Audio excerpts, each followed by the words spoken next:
Yeah, with that premise, we're going to start with the day's proceedings with the first speaker, the keynote speaker, Krish Ashok. Let me introduce him. He's a geek, a trained musician who loves cooking. So, what more talents can you actually have? I don't know.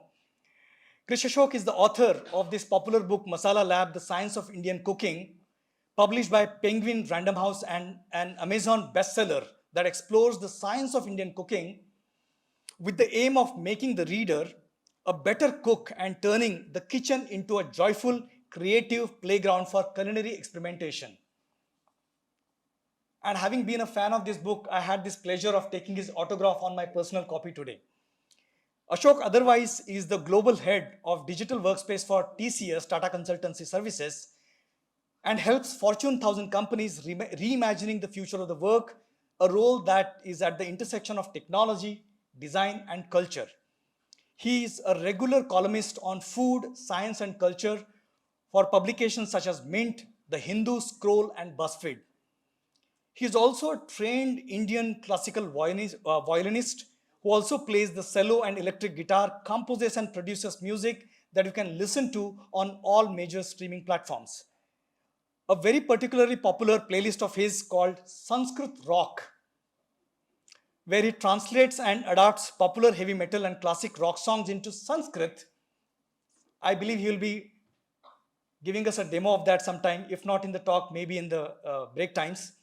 And among other places, his music was also featured in National Public Radio. Having said that, Ashok, I got into touch given the fact that I work on computational gastronomy and that he knows about our research and pretty much falls at the intersection, and he has been working on that area, thinking about it and writing about it. And he'll be telling us about his adventures and confession of a lazy engineer. Let me correct, confessions of a strategically lazy engineer. So Ashok, most welcome to the stage to tell us about that. Thank you. So on a lighter note, I want to start by saying that there are some very interesting ironies. An academic conference, and the first speaker is a non-academic. Right? I've been a non-academic all my life. I've hated academics all my life. I hated going to school. I hated writing exams and so on. At the first opportunity I could get, I joined a job and largely used my software job as a way of paying for all my hobbies. So that's basically been my journey, right? And a couple of other ironies as the TCS guy at the Infosys Center of Artificial Intelligence as well. So that's another thing that I wanted to point out. So I wanted to start this entire thing on a lighter note, right? So don't expect any heavy duty academic knowledge of machine learning or this year. I want this to be a more lighthearted exploration of the fundamental nature of creativity, right? And maybe just ask a few provocative questions about, are we really overthinking this? Are we really overthinking the impact of computation on creativity? Because I think my point is that it's, well, we've always done that, except that with slightly different tools all through our history, right? So we'll do that, right? I'll start by saying that, what is the difference between machine learning and AI is that machine learning is written in Python and AI is written in PowerPoint. So this is a very important sort of distinction because I think it's important to understand the distinction between what is hype, especially in a world where for the first time, the public seems to be aware that AI exists. Okay. It's been around for the last 20 years.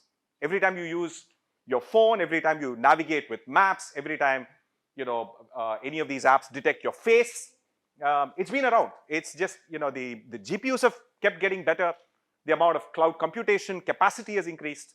The cost of cloud computation has fallen, and at every point of time you reach an inflection point where you're able to do more things, right? So the algorithms themselves have been around for a while. We've just been able to throw more computation at the problem, right? On a lighter note, it's like how 20 years ago when I used to write code for TCS, 80% of the time was spent on performance tuning it. Now nobody cares about performance tuning because time is more precious. So you throw more computation at the problem. You're using a small instance on Amazon or Azure, yeah, just throw a larger one and don't worry about fixing the code, right? So that's the world we kind of live in, okay? So this is me, so this is my work identity, right? As you can see from the photo itself of very, very usual, boring, corporate-looking photo. And this is my music identity. So I was born in a musical family. At least my mother's side of the family is all musicians. And my father's side of the family is like completely non-musicians, non-creative types. So I ended up being the person who works a regular job but actually does music, right? So I've been trained as a Carnatic classical musician. I was a semi-professional violinist well into my engineering. Incidentally, I graduated from DC here in Delhi. And then at some point of time decided that it's better to let software pay you much better, and then while you do music on the side, than be a struggling musician, right?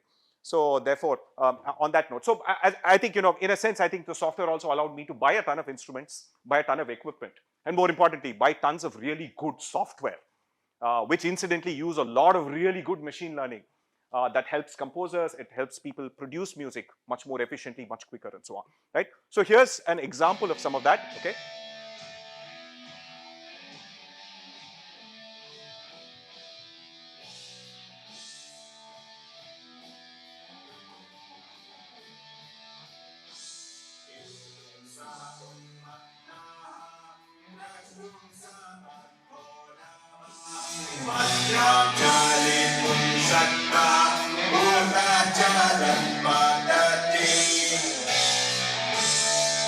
So you can listen to the music itself on iTunes and so on. So this is actually a Sanskrit adaptation of a 1970s heavy metal song called Iron Man. And so I translated it into Sanskrit called Loha Purusha, obviously. And then a couple of interesting things that I want to point out, right? So one is that everything you hear, other than the drums, right, was actually played by me, meaning that the vocals, the electric guitar, the bass, and subsequently, as you'll hear, there's a violin solo as well, right, which is done in an Indian classical style, right? So it's not a literal cover, so there's a musical adaptation of the original song into an Indian style, right? Now, so the interesting thing is that if you see, you would have heard two voices, right? So one is me singing in the regular pitch and one me singing at a higher pitch. There's no way I could have actually hit that higher pitch. So I obviously used AI plugins to actually transform my voice into the higher one and then mix it with the one that's lower, so as to give that sort of slightly more spatial effect, right? Likewise, and again, I must tell you, I'm a better violinist than I am a guitarist or a pianist or any of these other things, right? Which means that I can't quite play the entire thing in one shot. So what I actually do is record 2-minute clips, hundreds of them, and then slowly pick the one that sounds best to me and then arrange them both left and right so as to give you that illusion of depth, if you will, right? So the reason I kind of point out a lot of this is that creativity has always been this. It's never been about all this illusion about 10,000 hours of craft. Yes, I understand playing music live is a very different thing, but I must also tell you that classical musicians do not improvise on stage. They practice it well ahead of time. They've done it 10,000 times. They're literally coming there and giving you something that's largely practiced. Yes, sure, there is some amount of sort of inspiration. There are small moments of genius that happen in a live setting, in a jazz club, in a Hindustani classical concert, and so on. But a good bulk of what we think is some sort of in-person genius is really lots of just breaking engineering problems broken down into small things and then using the right tools, if you will. And the tools have just gotten better and better, right? So that's the music side. And one of the things that happened much later in life, as I've been cooking since I was a teenager, it's always been a source of frustration for me that people, when they cook, when you ask my grandmother for recipes, she has no clue about recipes. She's like, swad anusar, just add whatever you want, be patient, wait till it browns and so on. It struck me that her way of thinking about cooking was actually more like a computer scientist than actual recipe bloggers and food bloggers who actually just write like these really detailed recipes and so on. And no two recipes are the same, and there's really no consistency. So it struck me that nobody had written a book about the science of Indian cooking, meaning that there are heuristics, common heuristics about browning stuff, about choosing fats, about combining spices, about cooking starches, about cooking meat, about cooking seafood, the distinction between them, figuring out garnishes, right? And different kinds of cooking styles, deep frying, sauteing, boiling, and so on. And then if you combine all of these things, you could literally create whatever dish you wanted if you just figured out these heuristics, right? So the whole idea of Masala Lab was to document those sort of shortcuts and heuristics and give you like a meta model, right? And we'll sort of go through that. Okay, so that's masala land. So one of the, and then obviously this is all my writing on Mint and so on, and a few other things, right? So I've been blogging since 2007, humor blogging, and then doing illustrations like memes and so on. There's about 150 songs out there on SoundCloud. And then obviously Instagram, which I just sort of got in about last year. And it sort of grew to about 220,000 followers in about a year and a half, right? Largely focused on debunking food myths and so on. So obvious question that a lot of people tend to ask me is, how do I find the time, right? So, before you can be creative, you first have to have time, right?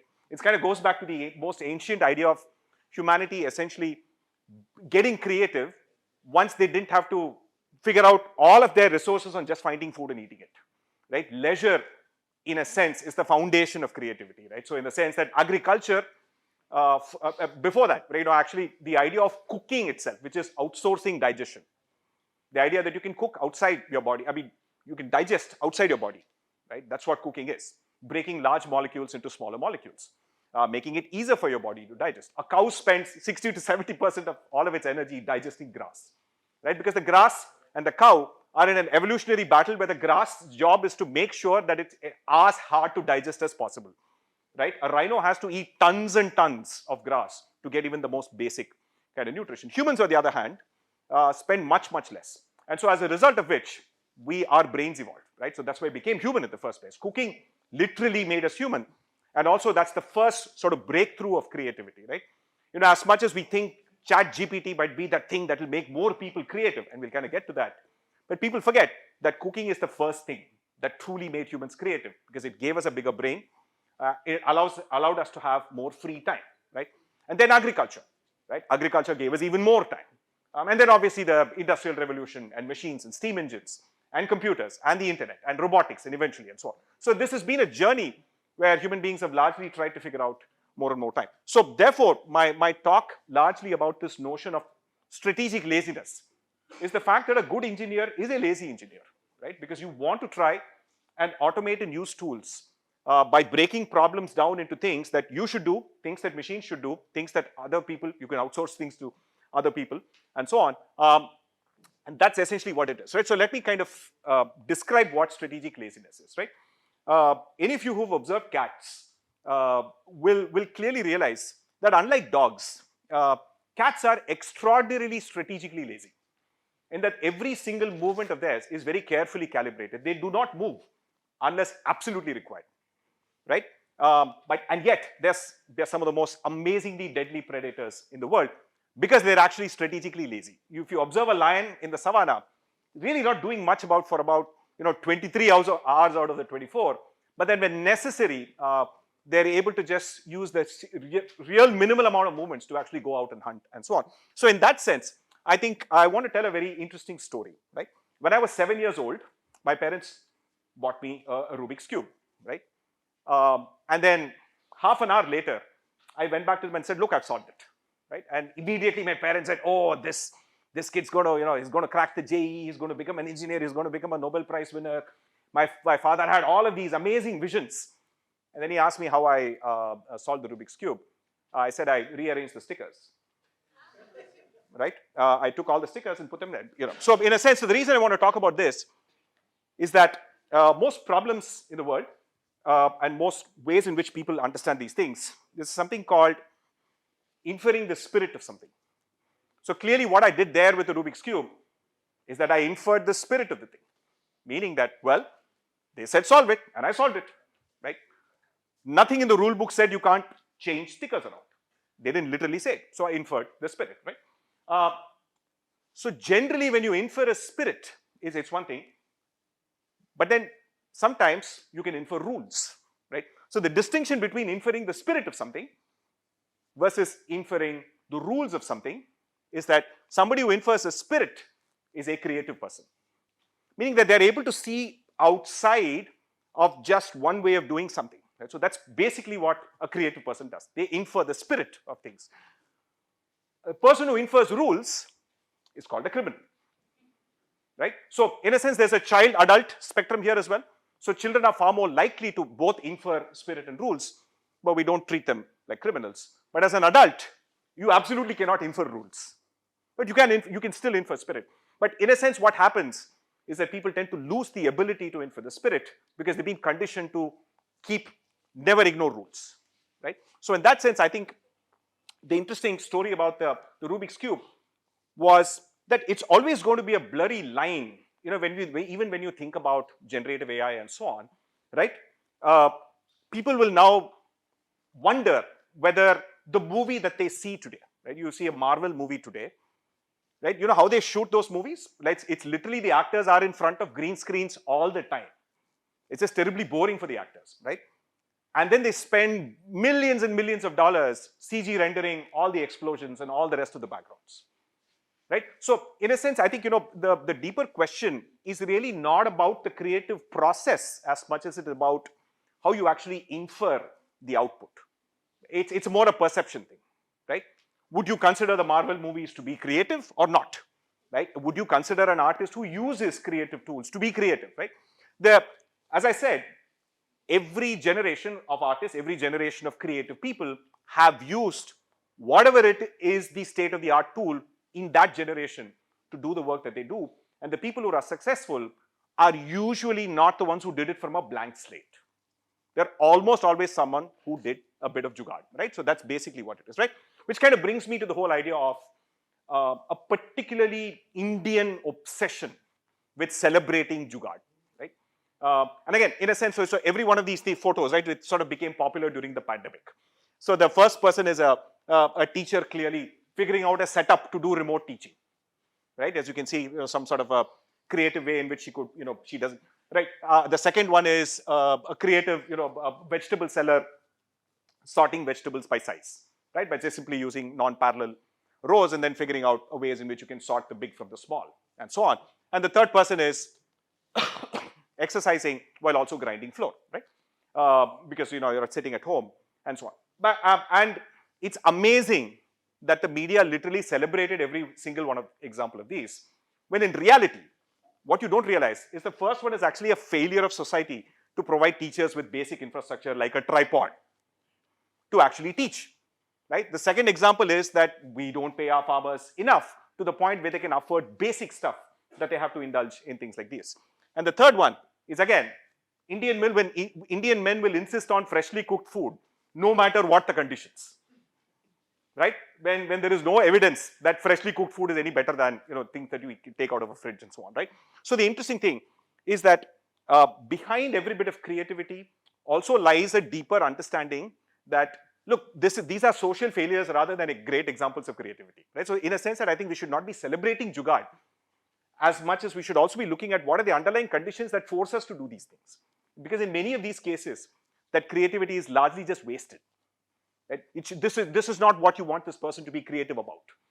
I would rather that the teachers spend that creative mindset being creative in how they teach rather than figuring out a tripod, right? So in that sense, I think you also have to think about that in that sense, right? This, in a sense, is a I put this in here because this is what kind of came up when I searched a stock footage website for Genius Kid. This is what came up. Okay, so this is the stock footage. So clearly, an Indian kid wearing a Harvard T-shirt in front of a computer is the stock definition of Genius Kid. So, which is very weird because in the sense that again it encodes a certain standard biases that we have about what it means to be creative, what it means to be a genius. That it's almost always one associated with some Ivy League university, and second is that almost always associated with computing and laptops and so on, and not really with test tubes or a civil engineer or many of the other important things that you kind of know to do. But in a sense, the reason I put this here is that the reason I particularly picked software early on in my career is because it was the most amount of money for the least amount of work, right? Again, as a strategic engineer, the realization that everything will ultimately be software is this sort of recognition that it will free up more time to actually indulge in your hobbies as well, right? So it kind of brings me to that distinction between computational thinking, which is really a subject that you largely study, right? What you study here is that how do I reduce world problems into a series of computable problems, right? I break things down, then I can use this algorithm for this, I can use this amount of data for this, and I can then stitch them together to get an output that actually solves the problem, right? Whether it's insurance underwriting, whether it's face recognition, or whether it's drug discovery and so on. So that's computational thinking, if you will. So what I'm trying to say is that computational creativity is not really that different.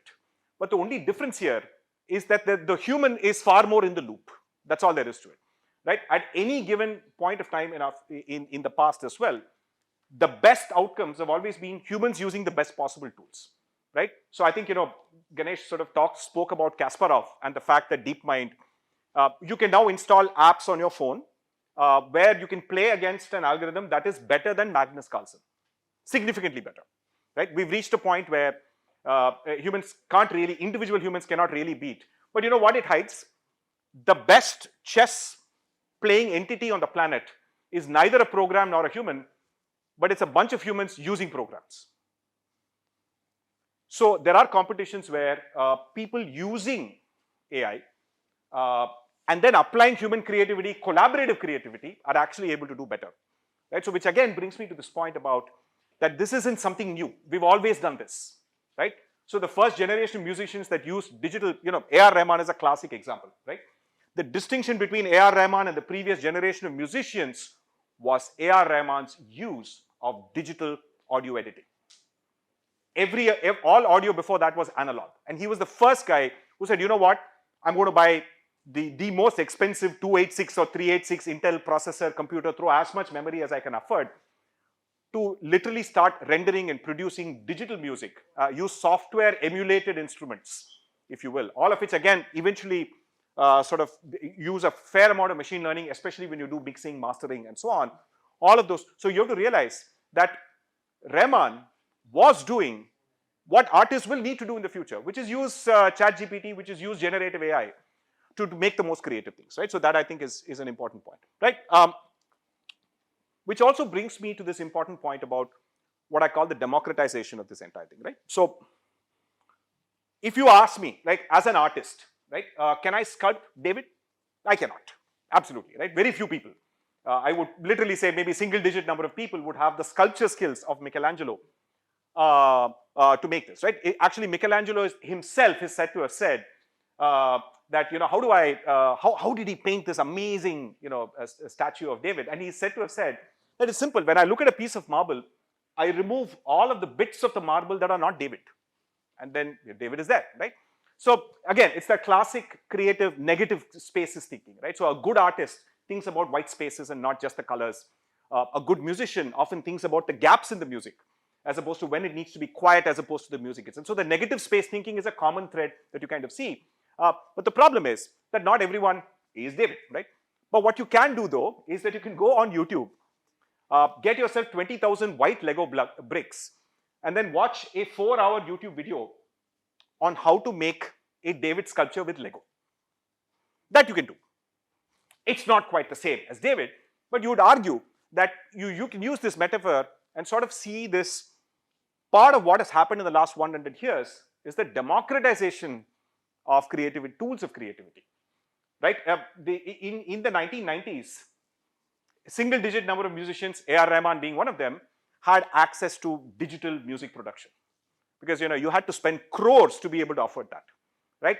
Now you can install a free iPhone app or an Android app to do this, right? So there's always, I think the big element here is that the next generation of some of these computational creativity tools, including AI, generative text and so on, are largely going to democratize it one step further, right? It's not really any different. But the expectation from an artist will be much more now, right? You've got to be able to, if you have all of this stuff, you've got to be much, much more than what some random kid is able to do on the phone. So that I think will be, in a sense, the new bar, right? So in a sense, my point is that creativity has always required Lego bricks. Nobody does anything from scratch. Nobody does anything from a blank slate, right? And to the point about how there's a deeper philosophical question that when a musician composes, when Beethoven composed the Ninth Symphony, right? People are very immediate to say that, Beethoven had some sort of innate music genius and he made the Ninth Symphony.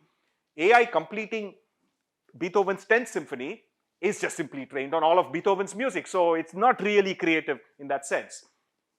Who's to say that an individual musician is not using a neural network in his head of all the music that they've heard and read about all their lives and generating something rather unconsciously. That's the only thing that's happening, right? So nobody does anything from a blank slate, right? We may not understand how our brains are modeled, but we're kind of getting there.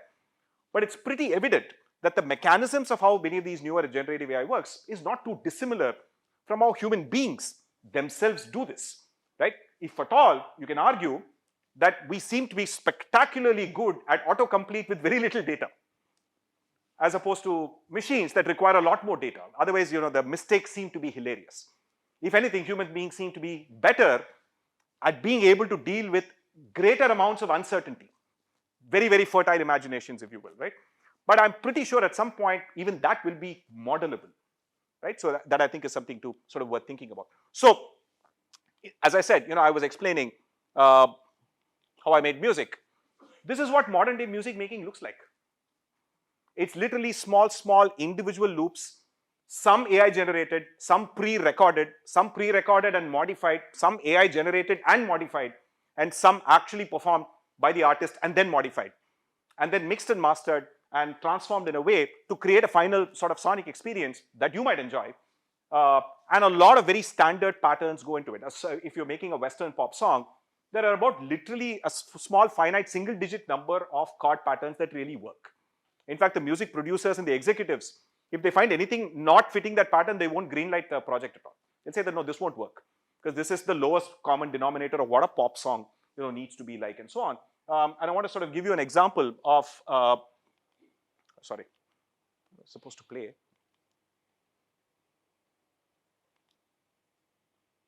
Okay, anyway, so we'll leave that aside. So the point I'm trying to make is that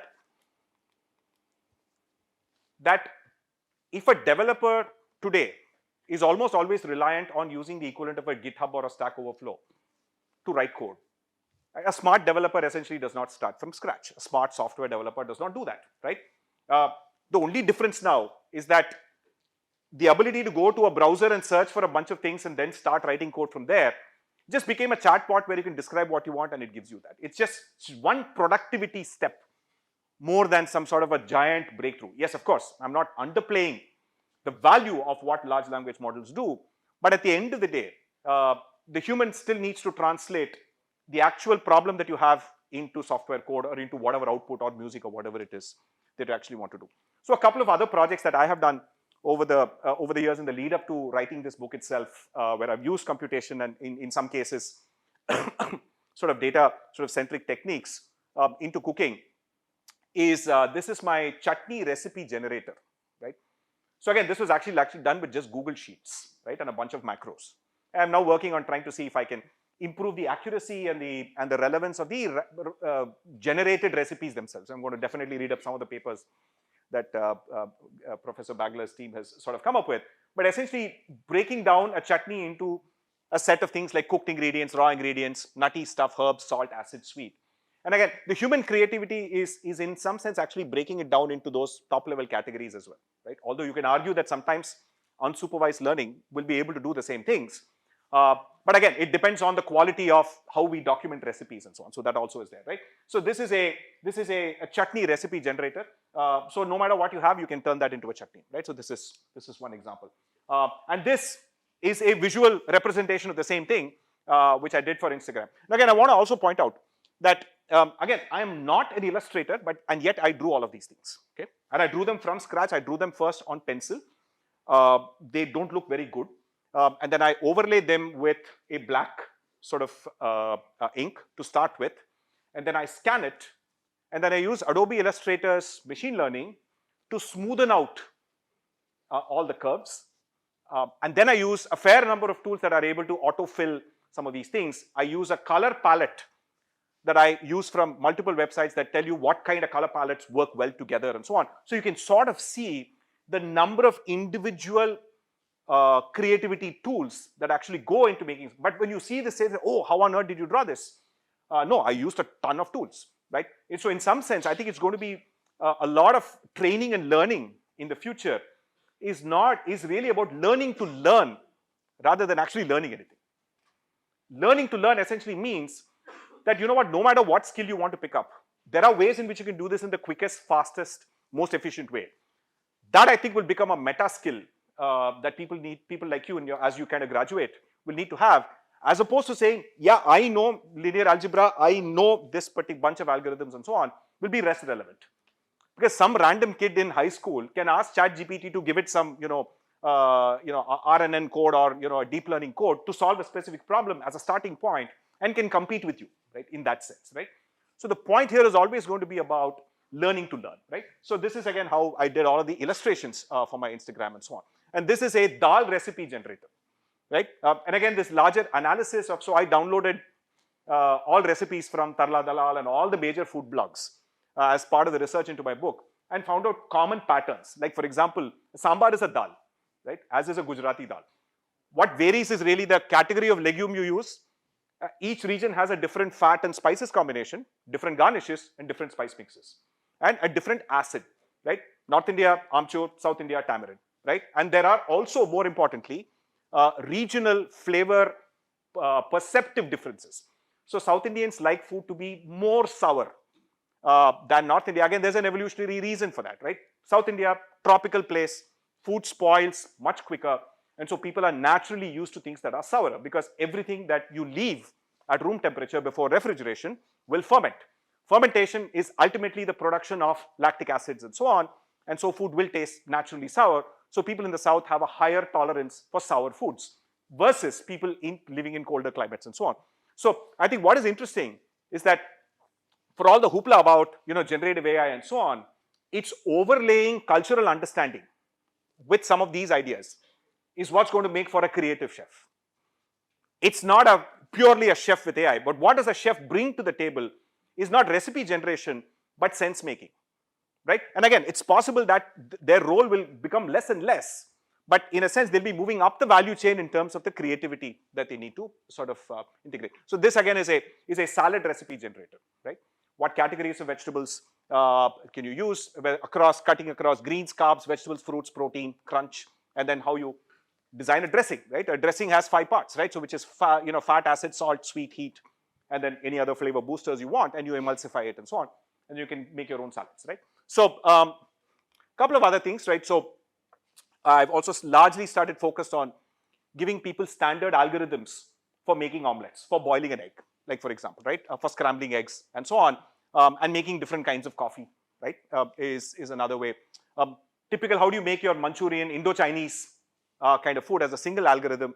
So you prep your veggies, you velvet the meat, you make a sauce across these 5 categories, and then you stir fry. So that's largely the same pattern, whether you use noodles or whether you use rice and so on. So in a sense, what is interesting is that when I said learning to learn, the idea of how you combine these creativity Lego blocks, the tools themselves as they evolve, that skill is transferable across disciplines and across industries.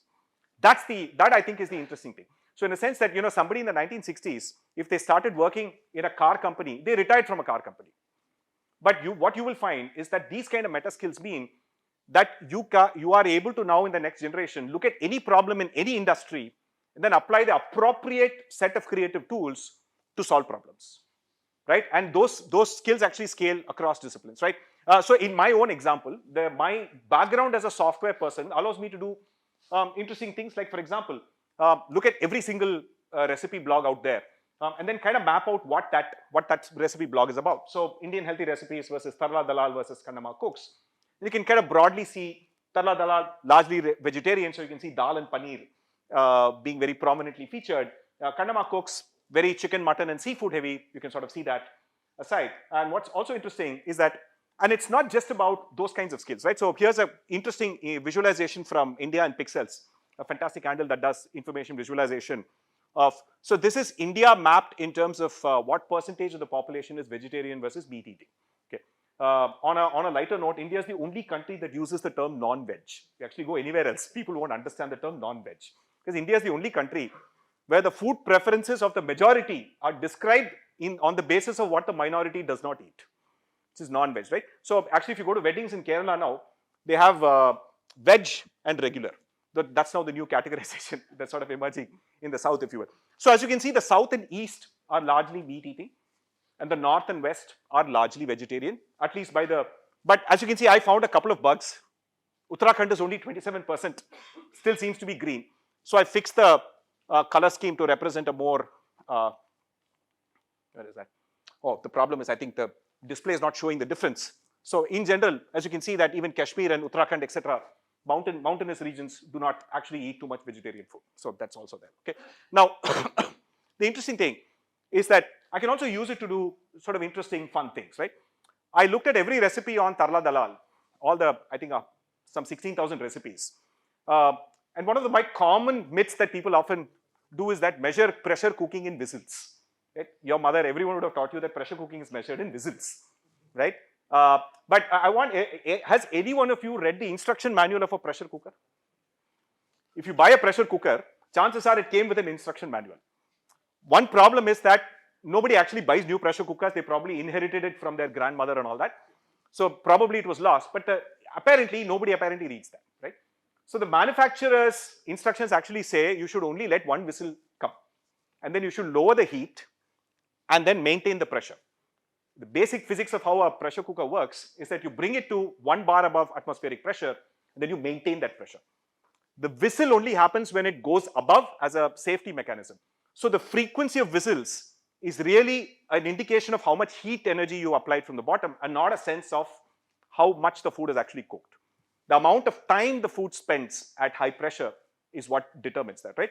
So what is interesting is, so I did an analysis of how this sort of illusion and fallacy exists across the entire recipe ecosystem and plotted every instance of when somebody said 1 whistle, 2 whistles, 3 whistles, and then up to 8, 9, 10 whistles and all of that. So this is the distribution of, as you can see, it sort of peaks at 3 whistles because when in doubt, 3 whistles, right? And it sort of shows the data actually shows that, right? So it sort of, again, it's quite interesting, but when you think about culturally, why do people use 3 whistles? Is because prior to liberalization, all Indians had the same kind of stove.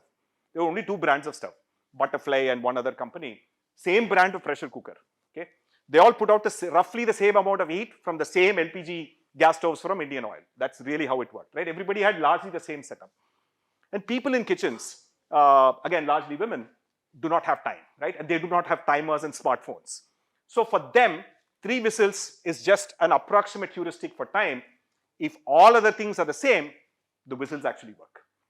The reason it's failing particularly now is because we now have a diversity of stoves and people now use induction stoves. An induction stove cooks 50% faster, puts out way more, I mean, is able to heat because it's, you know, it's eddy currents in your metal, it actually heating faster. So what happens there is that 3 whistles on an induction stove is uncooked rice. So the problem is that sometimes many of these heuristics that you kind of learn also have to be upgraded with time, if you will, right? This again was another attempt at standardizing, making people creative, right, in their own kitchen. So people obsess over authenticity of food and so on. Nothing about food is authentic. Food has always changed all the time. 80% of what you eat today was introduced by colonial powers. Basically, potatoes were not grown in India before the 1850s. Tomatoes and chilies didn't exist in India. Carrots, beans, cauliflower, literally the bulk of what people eat in North India were all introduced by colonial powers in the last 150 years. Only if you go to the south, you will start to see vegetables that people eat that are actually genuinely native to India, the gourds, the pumpkins, and so on. So what is interesting is that for me, the realization that authenticity of a recipe doesn't really matter because you can take one recipe to apply the whole idea of recipe fusion. It's not very complicated. If you just change the fat and the starting spices, you can transform any dish to any other cuisine. That's all there is, at least within India, right? So if you take a Bengali dish, right, and instead of the mustard oil and panch foran that you start, just replace that with coconut oil, curry leaves, ginger, garlic, you know, cumin, etc., and chilies. That's it. It will taste like Kerala. It doesn't matter what happens after that, right? And if you change it to ghee and, you know, cumin and a bunch of these other things, it will taste of Punjabi, right? So the fat plus initial spices is literally 80% of the flavor perception of the dish, not all the ingredients that you actually add after that, right? So this, in a sense, is one of those things. So standardized variations of, by the way, you can make any, and this, none of this is new. This is how restaurants actually work, right? So yesterday I had like dal makhani, and it came in like 5 minutes, right? It actually takes 9 hours to make dal makhani fresh. Okay, you have to soak. It takes 45 minutes to cook, and then you have to slow cook it till the mucilage in urad dal makes it thick and creamy, right? How many of you knew that the makhani part of dal makhani is not butter? How many of you knew that? In rural Punjab, its slow cooking urad dal generates a mucilage that naturally makes it creamy. Average poor people cannot afford tons of butter, right? Same philosophy applies to nihari, right?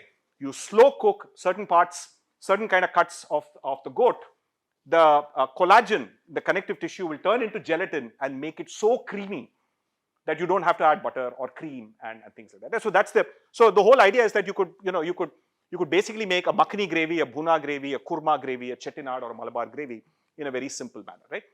And there's more to this. So again, from a computational, a creativity standpoint in the food space, right? The new frontiers will not be in recipe generation, will not be in figuring out whether I can combine Thai and Mexican, can I combine this ingredient with that? It'll be about using the newer emerging science of gastrophysics. I'll give you some quick examples, right? Crunchiness is detected by the nervous system, the trigeminal nervous system, right? So that's what helps you distinguish between a soggy potato chip and a crisp potato chip, right? Chemically, they're both alike, but you can clearly tell the difference between a soggy chip and a crisp chip, right? Evolutionarily, things that are soggy and soft are likely to be spoiled. Things that are crunchy are likely to be fresh. So that's why we have a system to actually detect that, right? So it turns out that over time, sound of your food, when you bite into something, if you can't hear the crisp biting sound, you will not perceive it as being crisp, right? So now you understand why food tastes terrible inside an airline. It's not because the food is bad. It's because the engine white noise prevents you from hearing the high frequency noises that crispy food actually makes. Not to mention the fact that at high altitude as well as at low temperature, the dry air plus the low pressure also makes your taste buds work they don't really work very well, right? So food has to be extra salty, extra sour and extra sweet for it to register, which is why 70% of all the tomato juice consumed in the world is consumed inside airplanes. On the ground, it tastes terrible, too sour, too salty, but on the plate, it's just perfect. Right? So in fact, chefs in airlines have to account for a lot of this, right? So sound is very interesting. So the more you hear the sound, the better it actually is. So you want to enjoy airplane food, noise cancelling earphones. So that's how you actually enjoy airplane food. So the other thing is color is again a fascinating hack.